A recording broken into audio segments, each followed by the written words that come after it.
You know, there are American heroes who don't like this idea. Neil Armstrong, Gene Cernan have both testified against commercial spaceflight in the way that you're developing it, and I wonder what you think of that. I was very sad to see that, because those guys are, those guys are heroes of mine, so it's really tough. I wish they would come and visit and see the hardware that we're doing here. And I think that would change their mind. They inspired you to do this, didn't they? Yes. And to see them casting stones in your direction. It's difficult.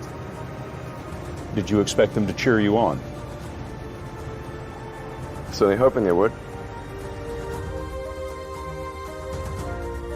What are you trying to prove to them? What I'm trying to do is to make a significant difference in spaceflight and help make spaceflight accessible to almost anyone. And I would hope for as much support in that direction as we can receive. Yeah, 2008, we had the third consecutive failure of the Falcon 1 rocket for SpaceX. Tesla almost went bankrupt. We closed our financing round 6 p.m. Christmas Eve, 2008. It was the last hour of the last day that it was possible. We would have gone bankrupt 2 days after Christmas otherwise. And I got divorced. That was like rough, man. Living in scar tissue there.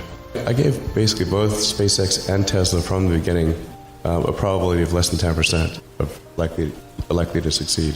In the beginning, I wouldn't even let my friends invest because I didn't want to lose their money. I thought it was like, I'd rather lose my own money. We almost did die at SpaceX, actually. So I budgeted for 3 flights. Technically, I did have a plan where I had the money from PayPal. I had like about 180 million from PayPal. And I thought, I'll allocate half of that to SpaceX and Tesla and Silver City, and that should be fine. I'll have 90 million, like just lots, But then what happened is things cost more and took longer than I thought. So I had a choice of either put the rest of the money in or the companies are going to die. And it's like, so I ended up putting all the money in and borrowing money for rent from friends. When I was young, I didn't really know what I was going to do when I got older. People kept asking me, but then eventually I thought that the idea of inventing things would be really cool. And the reason I thought that was because I read a quote from Arthur C. Clarke, which said that a sufficiently advanced technology is indistinguishable from magic, and that's really true. If you go back, say 300 years, the things that we take for granted today would be you'd be burned at the stake for. Being able to fly, that's crazy.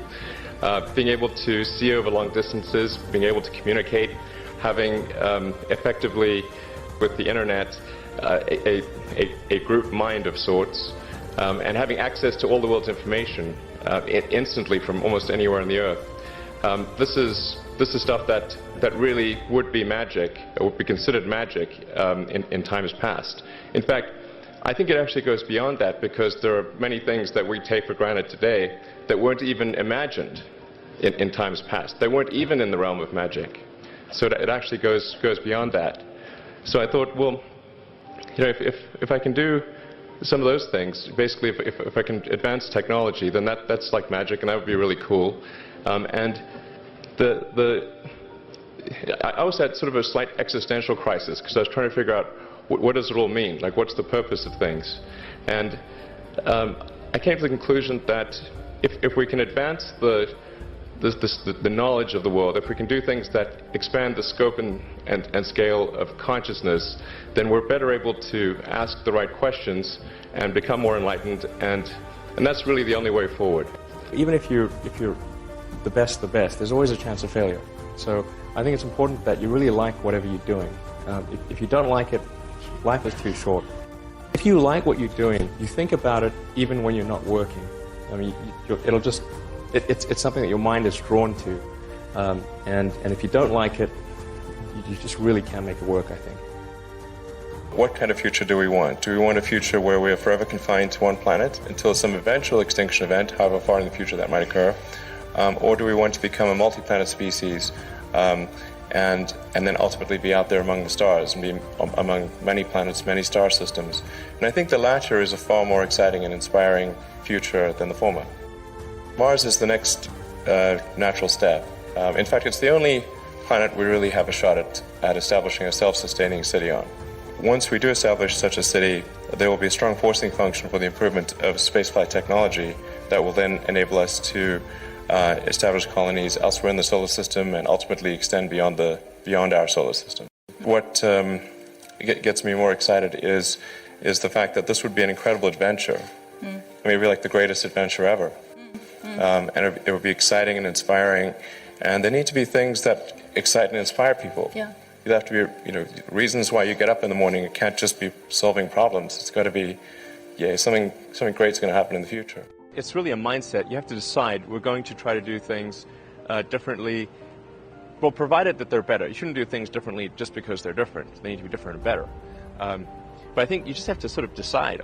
Let's think beyond the normal stuff and have an environment where that sort of thinking is encouraged and rewarded, and where it's okay to fail as well. Because when you try new things, you try this idea, that idea, well, a large number of them are not going to work. And that has to be okay. If every time somebody comes up with an idea that has to be successful, you're not going to get people coming up with ideas. SpaceX is alive by the skin of its teeth, so is Tesla. If things had just gone a little bit the other way, both companies would be dead. And I like one of the most difficult choices I have ever faced in life was in 2008. I think I had maybe $30 million left, or $30 or $40 million left in 2008. And I had two choices. I could put it all into one company, and then the other company would definitely die, or split it between the two companies. But if I split it between the two companies, then both might die. And when you put your blood, sweat, and tears into creating something, or building something, it's like a child. Am I going to let one starve to death? I couldn't bring myself to do it, so I split the money between the two.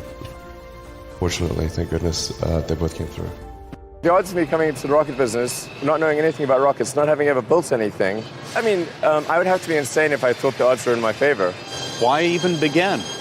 When something is important enough, you do it even if the odds are not in your favor. How much of your personal fortune have you poured into this? $100 million. $100 million into something that you did not believe would work at the beginning. Yes. I'm probably not the guy that most people would bet on. Who wins? It's like a little kid fighting a bunch of sumo wrestlers. Usually the sumo wrestlers win. We're a little scrappy company. Every now and again, a little scrappy company wins. And I think this will be one of those times.